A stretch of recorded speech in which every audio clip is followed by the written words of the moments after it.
Selamat pagi Bapak Ibu, saudara-saudara sekalian. Kita kembali akan merenungkan di dalam seri Meditatio Christi ini. Dan pada hari ini kita memberikan satu subtitle, Mengapa Kristus? Yaitu jawabannya adalah karena Dia memberi, atau di dalam Dia kita mendapatkan kisah cinta yang indah atau kisah cinta yang sejati. Sebelum kita mau merenungkan bagian ini, mari kita masuk di dalam doa.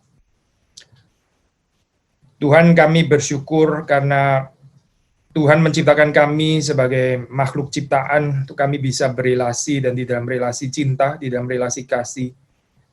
Pada pagi hari ini kami ingin merenungkan bersama dengan Tuhan di dalam pembacaan firman Tuhan, apa yang boleh kami mengerti, apa yang boleh kami rasakan juga di dalam kehidupan kami ini sebagai orang-orang yang dikasihi di dalam Kristus. Kiranya Engkau memberkati perenungan yang singkat pada pagi hari ini, boleh menjadi satu kelimpahan di dalam kehidupan yang terus-menerus diubahkan oleh Tuhan. Kiranya Engkau memberkati hamba-Mu, Tuhan memberkati juga setiap orang yang mendengarkan, dan berkati rekan-rekan yang juga ikut melayani dalam tim Aufi. Demi Yesus Kristus kami berdoa, kami bersyukur. Amin. Nah, saudara-saudara, di dalam pertemuan yang pertama, kita membahas Son of God atau anak Allah ya, di dalam paralel di dalam kebudayaan yang lain, Son of Heaven ya. Jadi ini mirip-mirip ya. Hari ini waktu kita mau membicarakan Kristus, pribadi Kristus di dalam kaitan dengan relasi cinta atau kisah cinta, title yang kita pakai, yang kita rujuk adalah bridegroom ya. Kristus sebagai mempelai laki-laki. Nah, ini satu gambaran yang meskipun katakanlah kalau saudara kaitkan dengan metafor gereja yang disebut bride ya, ini memang bukan metafor yang major gitu ya, bukan major metafor. Tapi meskipun demikian kita bisa tetap merenungkan karena ada keindahan di dalam minor metafor dari the church as a bride, dan yang menunjuk kepada Kristus sebagai bridegroom atau mempelai laki-laki itu. Nah, saudara, waktu kita merenungkan bagian ini, kita dibawa bukan untuk ini bukan untuk menegasi pernikahan kita yang ada di dalam dunia, tapi justru membuat pernikahan yang di dalam dunia ini menjadi meaningful. Kita tahu di dalam kehidupan pernikahan kita ini ada brokenness ya, nggak sempurna. Kita ada pergumulan ya, kita nggak mencintai dan nggak dicintai dengan sempurna. Jadi ini memberikan satu makna ya, baik bagi orang yang menikah ya, mereka yang married maupun juga mereka yang tidak menikah ya. Nah, saudara bayangkan di dalam hal ini kalau seandainya Kristus itu tidak dinyatakan sebagai the bridegroom ya, apa jadinya dengan orang-orang yang nggak bisa menikah ya? Jadi mereka nggak ada pernikahan sama sekali di dalam kehidupan ini ya. Orang-orang yang hidup selibat itu jadi nggak meaningful ya kalau nggak ada pernikahan antara Kristus dan jemaatnya. Tetapi kita juga bisa merenungkan di dalam konteks pernikahan kita, maksudnya saudara dan saya nggak tahu saudara menikah atau tidak. Saya sendiri menikah ya, termasuk kita yang menikah pun ini jadi nggak meaningful kalau nggak ada cerita pernikahan Kristus dan jemaatnya. Mengapa? Ya, salah satu jawabannya adalah karena kita nggak bisa mencintai dan dicintai dengan sempurna di dalam pernikahan kita. Maka waktu Kristus hadir di dalam kehidupan kita, di dalam gereja, dan termasuk di dalam kehidupan pernikahan kita, ini memberikan satu sungguh-sungguh cinta, kisah yang indah, ya, yang nggak akan gagal, yang sejati, ya, yang sungguh-sungguh memuaskan. Bukan sebagai pelarian kegagalan cerita cinta di dalam pernikahan kita, dalam dunia, bukan tapi justru menyempurnakannya. Orang yang mencintai Kristus dengan segenap hatinya ya, orang yang tahu bahwa dia terlebih dahulu dicintai oleh Kristus di dalam Kristus ya, dia bisa mencintai pasangannya dengan lebih lagi. Kegagalan di dalam kehidupan kita, di dalam kehidupan kita mencintai dan dicintai itu ya, karena kita sendiri nggak betul-betul mengerti cinta Kristus bagi kita. Kita nggak betul-betul mencintai Kristus. Ada yang lebih tinggi yang kita cintai lebih daripada Kristus, sehingga akhirnya kita juga rusak di dalam relasi kita dengan sesama. Sekali lagi, Yesus datang di dalam kehidupan kita, di dalam kehidupan pernikahan saudara, termasuk untuk saudara yang tidak menikah, ya, itu menghadirkan relasi cinta ini. Relasi cinta yang saudara nggak bisa dapatkan di dalam dunia ini. Sama kita bisa mengatakan ya, damai sejahtera yang diberikan Tuhan itu ya, itu tidak diberikan oleh dunia ini. Demikian juga kisah cinta yang sempurna seperti ini ya. Kita nggak dapatkan di dalam dunia ini tanpa Kristus. Saya bukan mengatakan di dalam dunia nggak ada cinta sama sekali, yang ada cuma benci, bukan itu ya. Karena kita percaya ada common grace, ada anugerah umum ya. Ada orang mencintai di dalam pernikahan pasti ya. Tapi kalau saudara dan saya jujur, bukankah kita seharusnya mengatakan bahwa memang cerita cinta kita itu ya, bukan cuma di dalam pernikahan saya, tapi juga hubungan orang tua dan anak ya, sesama dan sebagainya. Itu memang tidak sempurna, saya ada yang broken di sini, dan Yesus justru hadir ya sebagai the bridegroom, ya ini mempersatukan kita dengan Dia. Berarti kita yang plural ini ya, saya ini meskipun kita banyak, tapi ini kita satu ya, the bride. Yesus adalah the bridegroom, Dia mempelai laki-laki, dan gereja orang percaya itu adalah mempelai wanita ya. Saudara perhatikan di dalam Alkitab nggak pakai istilah the brides, maksudnya nggak ada ya saya konsep Yesus sebagai mempelai laki-laki terus punya banyak mempelai wanita, itu nggak ada saya ajaran seperti itu dalam Alkitab. Yet kita tahu kita ini banyak kan sebetulnya, tapi kenapa pakai istilah the bride satu? Ini berarti bicara tentang kesatuan jemaat, bicara tentang kesatuan orang percaya. Nah, hanya di dalam Kristus ya, kita juga bisa memaknai pernikahan kita ini sebagai pernikahan yang meskipun plural, meskipun ada suami istri, tapi ini pernikahan yang united, ya, pernikahan yang satu. Karena apa sih? Ya karena Kristus the bridegroom itu mencintai his bride yang satu itu ya. Nah, hanya di dalam pengertian pemahaman seperti ini sih kita bisa memberikan makna yang sesungguhnya di dalam kehidupan pernikahan kita ya, yang tidak sempurna ini. Semakin kita mengerti secara subjektif ya, cinta Kristus yang demikian dalam di dalam kehidupan kita ya, semakin kita akan sanggup untuk mengasihi pasangan kita, mengasihi anak-anak kita, mengasihi keluarga kita, bahkan mengasihi musuh, kalau dikatakan di dalam Alkitab ya. Jadi, sekali lagi saya, ini cerita Kristus sebagai the bridegroom, lalu kita sebagai the bride, ya, ini memberikan makna baik bagi yang menikah maupun juga bagi yang tidak menikah, dan tentu saja lebih luas daripada kehidupan pernikahan, ya. Kehidupan cinta, kehidupan relasi cinta secara lebih penuh, ya, secara lebih luas, itu juga dikuasai oleh hubungan ini. Pertanyaannya, apakah saudara memiliki hubungan cinta dengan Kristus?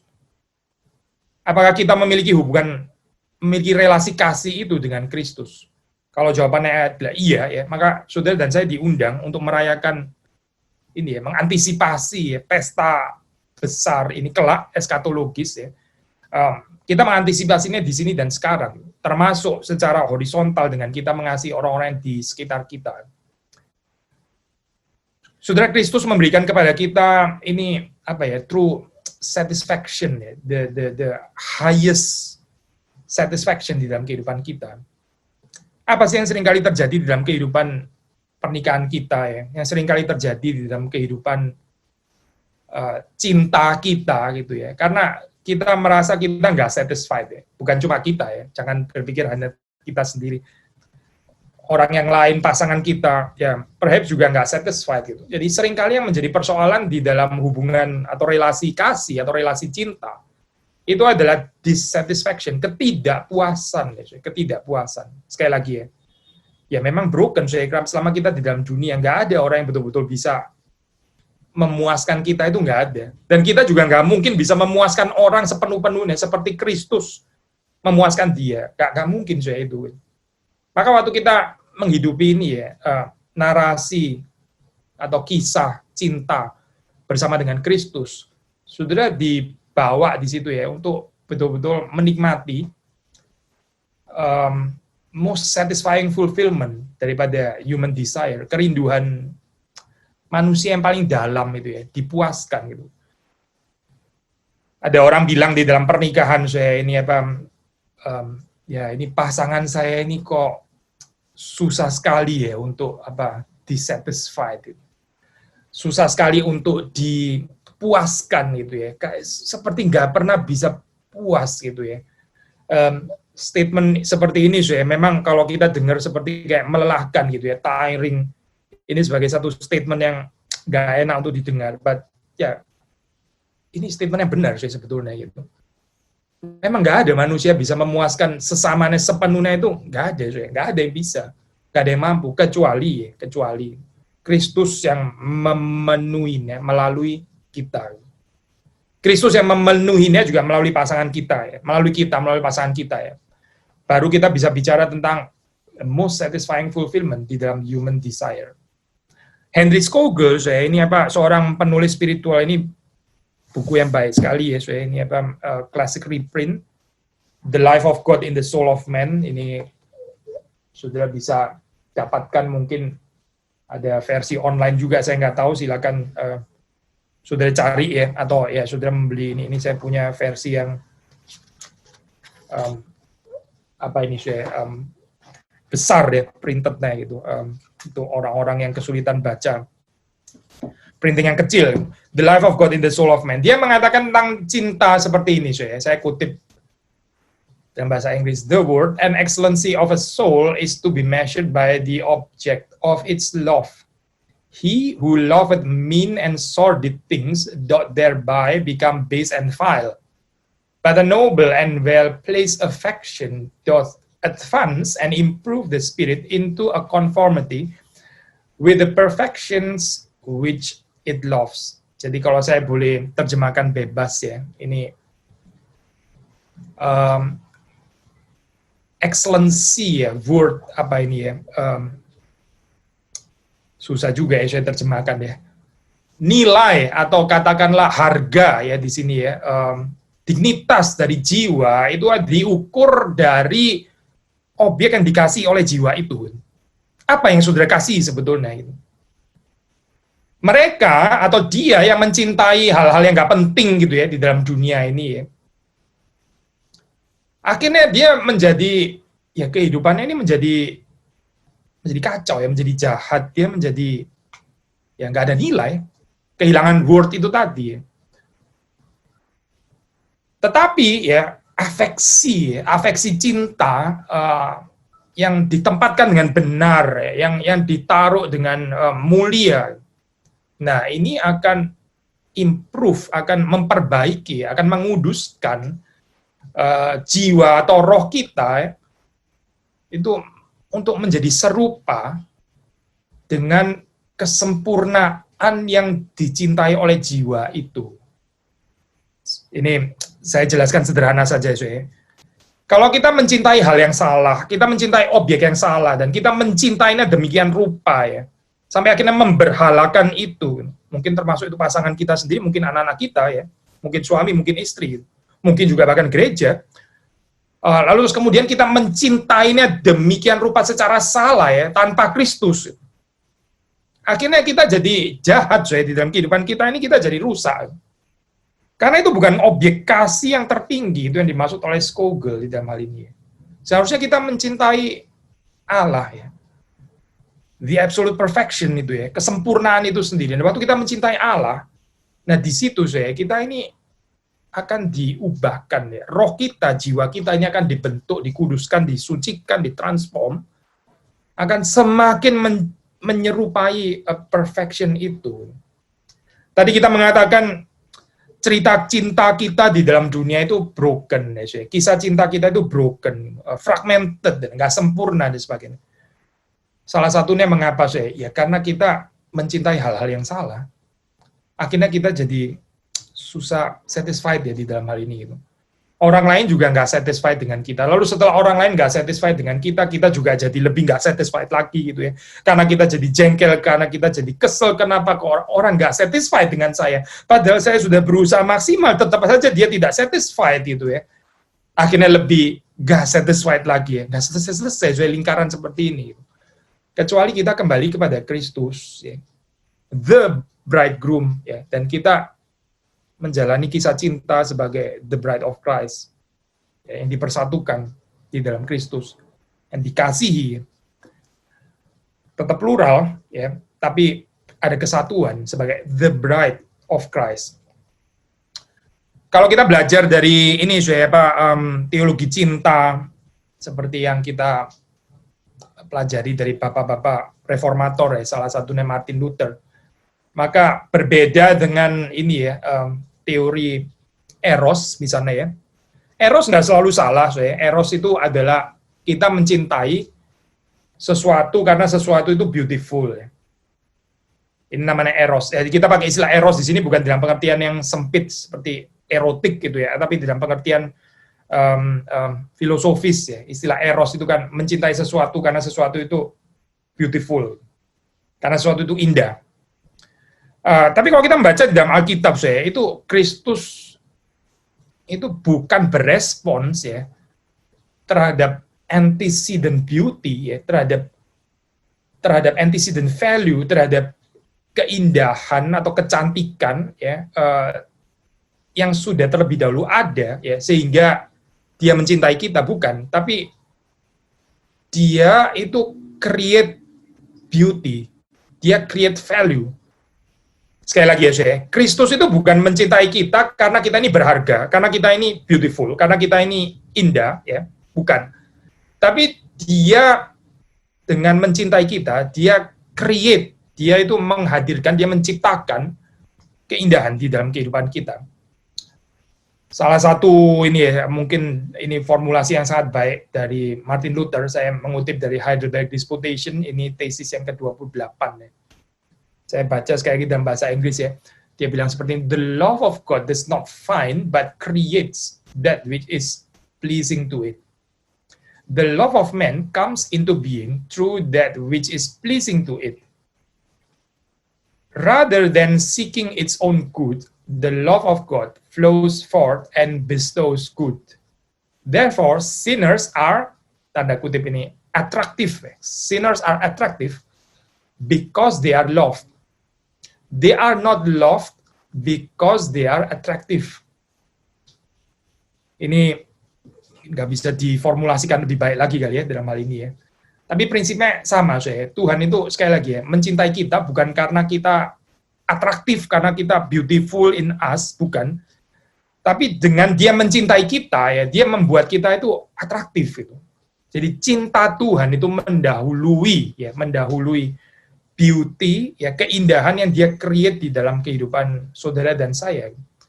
Dan kita mau menjalani kisah cinta yang sama, despite, ya, memang di dalam dunia kita nggak bisa dan juga nggak perlu membebaskan diri sepenuhnya daripada kisah cinta dalam pengertian eros, ya. Saudara bisa ke museum, ya, ini apa, ada eros terhadap lukisan yang indah. Saudara bisa mendengarkan musik karena musik itu indah, jadi ada eros, nggak salah, itu nggak salah. Again, kita pakai eros di sini bukan dalam pengertian ini, ya, apa, seperti dalam pengertian modern yang sudah sempit, tapi dalam pengertian filosofis, ya, mencintai sesuatu karena sesuatu itu memang indah. Tetapi kita juga perlu kisah cinta seperti kisah cintanya Tuhan, yang mencintai kita itu bukan karena kita ini menarik terlebih dahulu, bukan karena ada keindahan, bukan karena kita saleh, kudus, menyerupai Kristus dan sebagainya, bukan. Tapi Tuhan tuh mencintai kita despite, ya, despite, meskipun keadaan kita yang ugly, yang jelek, yang buruk rupa itu, tapi di dalam cintanya terus kemudian Tuhan menghadirkan, ya, itu beauty itu tadi. Jadi ini bukan sesuatu yang statis, ya. Cinta ini dinamis, cinta ini transforms, cinta ini mengubah. Dan cinta ini bukan pasif, bukan responsif, ya, banyak persoalan di dalam pernikahan itu terjadi karena kita itu cintanya responsif, ya. Kita baru mencintai kalau kita dicintai, ya. Ini mentalitas dicintai, mentalitas dicintai tapi nggak sanggup mencintai. Kita jadi sebel, ya, kalau orang itu dissatisfied dengan kita. Kita jadi, ya, didikte, ya, di dalam hal ini, ya, oleh cinta yang ada di dalam dunia ini, tapi kita nggak bisa aktif mencintai. Renungkanlah Kristus, renungkanlah pribadi Kristus yang memberikan kisah cinta yang sejati, kisah cinta yang indah seperti ini, ya. Bukan karena dia mencintai karena kita indah, bukan, tapi dia menghadirkan keindahan justru karena dia mencintai kita. Nah, ini cerita yang seharusnya hadir dalam kehidupan saudara dan saya. Saya ingin merenungkan bersama dengan saudara juga ini ya, Matius 3, baptisan Yesus yang terkenal itu ya. Ya ada versi yang lain di dalam Injil yang lain, tapi kita membaca dari versi Matius saja. Matius ini unik, saya. Kenapa? Karena kalau saudara membaca di sini, ini di dalam bentuk announcement ya, di dalam bentuk pengumuman. Inilah anakku yang kukasihi, kepadanya lah aku berkenan. Ya, jadi di situ ini bukan seperti dicatat dalam Injil yang lain, maksudnya ini pembicaraan intern antara Bapa dan Anak, itu ada meaning-nya sendiri, ada beauty-nya sendiri. Tapi di sini ini Bapa ya mengatakan kepada yang lain tentang sang anak yang dikasihinya, yang kepadanya lah Bapa itu berkenan. Paling sedikit saya, ini adalah satu kalimat yang paling sedikit ya. Ini adalah satu kalimat yang didengar oleh Yohanes. Mungkin juga didengar oleh orang-orang yang lain yang ada di sana. Dan setelah dicatat oleh Matius, ini sekarang didengar juga oleh saudara dan saya. Apa artinya saya ini kalimat ini ya? Inilah anakku yang kukasihi, kepadanya lah aku berkenan. Nah, so kalau kita membaca ini dalam konteks Israel ya, yang juga sebetulnya identitasnya itu adalah anak-anak Allah, kan disebut Bnei Yisrael ya. Ini Bani Israel. Bani itu artinya anak, saya. Anak-anak Israel, the children of Israel. Jadi Israel itu adalah anak-anak Allah. Allah itu adalah bapaknya. Tapi Israel gagal saya menjalani cerita anak-anak Allah yang dikasih ini. Mereka nggak seperti anak-anak Allah yang dikasih. Nah di sini Yesus datang ya, redeem ya. Dia menebus story anak ini ya. Bapa mengatakan, inilah anakku yang kukasihi. Di dalam konteks ini kita bisa tafsir dalam kurung ya, Israel itu sudah gagal. Nah, Israel juga mewakili kita semua ya, gagal gitu menjadi anak-anak Allah. Tetapi Yesus, sang anak Allah yang sejati, dialah yang dikasihi.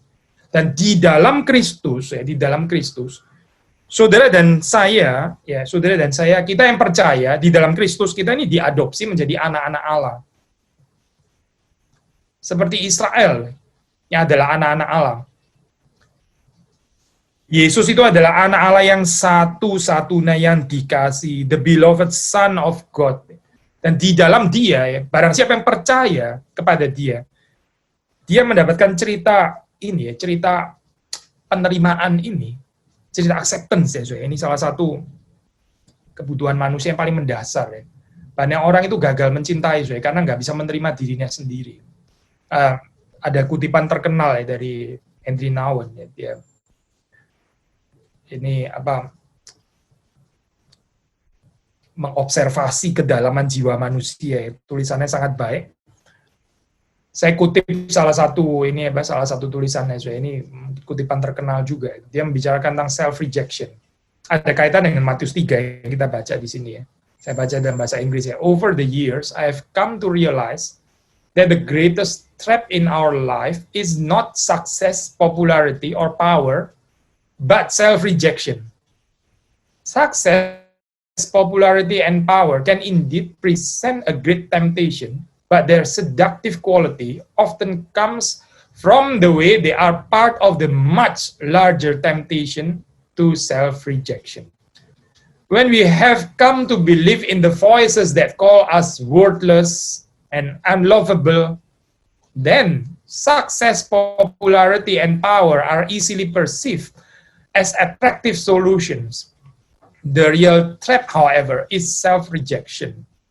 As soon as someone accuses me or criticizes me, as soon as I am rejected, left alone, or abandoned, I find myself thinking, well, that proves once again that I am a nobody. My dark side says, I am no good. I deserve to be pushed aside, forgotten, rejected, and abandoned. Self-rejection is the greatest enemy of the spiritual life because it contradicts the secret voice that calls us the beloved. Matius 3 ya. Being the beloved constitutes the core truth of our existence. Ya, kutipan selesai. Panjang sih saya, ini apa? Jadi intinya apa sih? Begini sih dia di dalam bahasa yang sederhana ya. Menurut Nouwen, dia bilang ya di dalam kehidupan ini dia makin yakin ya, dia makin realize, dia makin mengerti bahwa sebetulnya menjadi pencobaan itu bukan sukses, popularitas, kuasa, power gitu ya, tapi sebetulnya adalah penolakan terhadap diri sendiri. Ya memang sukses, popularity, kuasa gitu ya, takhta dan sebagainya itu memang bisa menjadi pencobaan yang besar. Tetapi itu menjadi apa ya, menggiurkan gitu, yang sangat menggoda kita seringkali di dalam kehidupan ini itu ada di dalam konteks pencobaan yang lebih besar, yaitu ini Syekh, self rejection, penolakan terhadap diri sendiri. Maksudnya begini Syekh. Waktu di dalam hidup ini kita merasa kita ini kurang berharga, ya kurang dicintai, dan maka ini sukses, popularitas, kuasa, takhta, ya ini pembuktian-pembuktian diri, ini akhirnya menjadi menarik, menjadi menggiurkan, karena kita pikir dengan mendapatkan itu, lalu kita bisa membeli acceptance, kita bisa membeli penerimaan jadi dalam kehidupan ini. Kita pikir dengan mendapatkan itu, ya kalau kita terkenal, kalau kita berhasil jadi great achiever, gitu, nah, orang akan mencintai kita, orang akan menerima kita. Gitu. Nah inilah justru akhirnya menjadi temptation, menjadi pencobaan. Ya.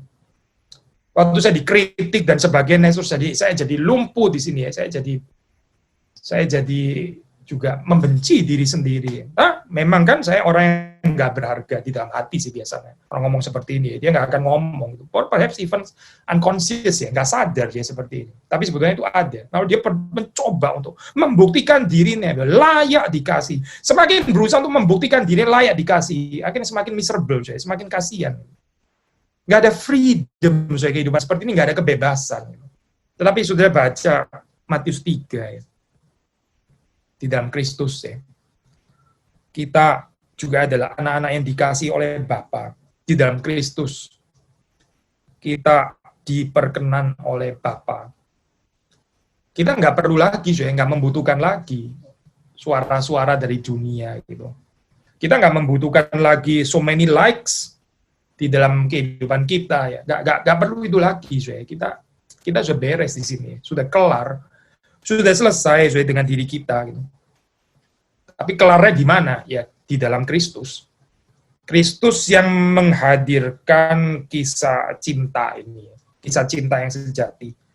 Di dalam Kristus kita adalah anak-anak Allah yang juga dikasih oleh Bapa. Nah, baru saya dengan ini ya, dengan identitas yang diteguhkan seperti yang sudah diberi oleh Tuhan, identitas anak-anak Allah yang dikasih oleh Allah sendiri, baru kita bisa bekerja, baru kita bisa melayani, baru kita bisa mengasihi, kita bisa beribadah, kita bisa melakukan perintah-perintah Tuhan dengan spirit seorang anak, bukan seorang budak yang mau membeli keselamatan, sebagai ucapan syukur. Suka untuk merenungkan Taurat Tuhan siang dan malam. Baru ya, setelah urusan ini beres gitu, tapi kasihan ya orang yang terus-menerus bergumul dengan persoalan acceptance ini, persoalan penerimaan diri ya dan seterusnya. Itu dia akan menjadi senang kalau orang menerima dia, orang kritik dia jadi lumpuh, dia nggak bisa bergerak dan sebagainya. Nggak ada kekuatan saya untuk mencintai, nggak ada kebebasan untuk mengasihi, bahkan nggak ada kebebasan untuk berkarya, nggak ada kekuatan. Poin terakhir, kasih itu tadi kita sudah singgung ya, mengubah ya. Kasih itu bukan sesuatu yang statis. Waktu kita mendapati diri kita itu dikasihi oleh Tuhan, dan kita juga mengasihi Tuhan ya, di dalam Kristus, saudara dan saya itu diubahkan ya, hari demi hari. Kalau pinjam istilah Paulus di dalam 2 Korintus pasal 3 ayat 18, kita itu diubah ya, menjadi semakin serupa dengan gambarnya. From glory to glory, atau dalam terjemahan Indonesia, dalam kemuliaan yang semakin besar. Dari kemuliaan kepada kemuliaan. Kemuliaan yang semakin besar. kita akan semakin menyerupai Tuhan kita waktu kita mencintai. Karena kita ini bukan saja, saudara pernah dengar kalimat, we are what we love ya. We are what we love, betul kan ya? We are what we love itu betul saya. Bukan cuma we are, tapi we will be juga saya di sini itu. Ada aspek futuris ya. We will be what we love. We are ya, betul juga we are di dalam pengertian sekarang ya. Tapi juga we will be. Kita akan diubahkan saya. Kita ini kemana ya? Kita ini menjadi seperti apa? Itu sangat bergantung dari apa atau siapa yang kita cintai di dalam dunia ini. Kalau kita mencintai yang salah, sordid things itu seperti katanya Skogel ya. Ini hal-hal yang nggak penting, yang nggak berguna, itu yang kita cintai. Ya sudah, kita akan menjadi vile, ya. Kita akan menjadi rusak, kita akan menjadi jahat, ya. Kita akan menjadi redup, kegelapan akan menguasai kita. Lalu kita akan masuk dari dissatisfaction menuju dissatisfaction, ketidakpuasan demi ketidakpuasan. Mengapa saya? Jawaban sederhana saya. Sederhana sekali jawabannya gitu. Karena nggak ada narasi cinta di dalam Kristus. Nggak ada narasi cinta di dalam Kristus. Yang ada mungkin narasi cinta di dalam dunia ini ya, cinta dari anak-anak, dari suami, dari istri, dari pendeta, dari gereja, dari apa, dari macam-macam gitu ya. Dan ternyata semuanya mengecewakan gitu. Ternyata semuanya nggak sempurna. Ya memang nggak sempurna, ya. Kenapa menaruh pengharapan ada di sana gitu? Kenapa kita menaruh itu sebagai objek cinta kita yang paling tinggi? Mengapa? Ini persoalan ada pada kita. Tetapi kalau kita mengerti Kristus ya sebagai pribadi yang menghadirkan kisah cinta yang sejati ini, ya nggak mungkin gagal. Ini most beautiful love story ever ya, lebih indah daripada cerita cintanya Cinderella dan sebagainya ya. Cinta kasih Kristus di dalam kehidupan kita, itu kehidupan kita akan ditransform ya. Waktu transformasi terjadi ya, kita juga akan dimampukan untuk lebih mencintai ya. Waktu kita lebih mencintai ya, mencintai Tuhan, mencintai sesama, kita sendiri juga semakin mengerti kesempurnaan kasih Allah. Yohanes di dalam suratnya dia mengatakan ya, itu waktu kita menuruti perintah-perintahnya, waktu kita menuruti perintah itu sungguh sudah sempurna kasih Allah. Nah ini kita sudah pernah mengkhotbahkan ini ya, bukan berarti kasih Allah nggak sempurna kalau kita nggak menuruti perintahnya, bukan itu maksudnya ya, logiknya. Tapi dalam pengertian kita akan menghayati dengan benar bahwa sungguh, memang betul ya, sungguh-sungguh sudah sempurna kasih Allah itu. Yaitu ketika saudara dan saya mencintai, ketika saudara dan saya mengasihi Tuhan dengan segenap hati, segenap akal budi, segenap kekuatan, segenap jiwa kita, dan juga mengasihi sesama kita seperti diri kita sendiri. Kiranya Tuhan memberkati kita, kiranya Tuhan membebaskan kita dari ya, cerita cinta yang salah, atau ketidakhadiran cinta, atau objek cinta yang salah, dan mari kita merenungkan kembali Kristus sebagai sang mempelai laki-laki yang sudah mencintai kita sebagai mempelai wanitanya. Tuhan memberkati saudara-saudari sekalian.